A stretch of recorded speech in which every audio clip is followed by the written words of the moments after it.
Sa kawalan ng temporary restraining order o preliminary injunction mula sa Korte Suprema, ipagpapatuloy ng Kamara ang mandato nito sang-ayon sa konstitusyon.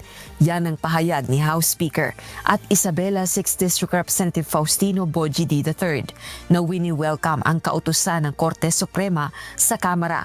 May 10 araw ang kapulungan para magsumite ng komento nito sa Supreme Court kaugnay ng mga petisyong inihain ni na Attorney Israelito Torion at Vice President Duterte laban sa impeachment proceedings ng House of Representatives.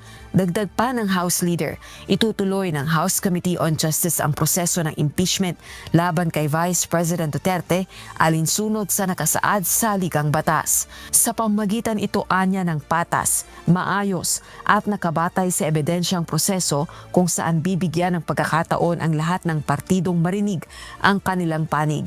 Ganito rin ang paninindigan ni Bicol Cerro Party List Representative Terry Ridon, miyembro ng House Justice Committee. Tuloy ang pagdinig sa April 14 at pagpresenta ng mga ebidensya at testigo laban kay VP Duterte.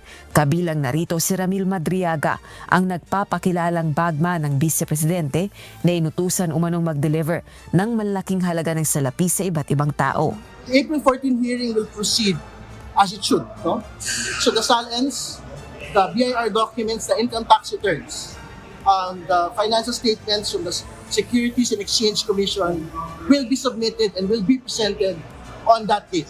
More importantly, Ramil Madriaga has been ordered to appear by the court itself. Inaprubahan na ng isang Manila Regional Trial Court ang request ng House Committee na humarap sa impeachment proceedings ni VP Duterte si Madriaga sa April 14. Detainee sa Bagong Diwa, Taguig City si Madriaga sa kasong kidnapping. Samantala, iginiit ng defense team ni VP Duterte na hindi layo ng kanilang petition for certiorari and prohibition na inihain sa Korte Suprema na iwasan ang proseso ng impeachment kundi matiyak na sumusunod ang proseso sa saligang batas. Meron anilang kapangyarihan ng Kamara na mag-initiate ng impeachment pero may hangganan ang kapangyarihang ito. Dagdag pa nito, layo nilang humingi ng linaw sa mga pangunahing katanungang konstitusyonal na sa tingin nila'y nangangailangan ng agarang atensyon ng Korte Suprema. Rosa Licoz, humahataw sa Balita Ngayon.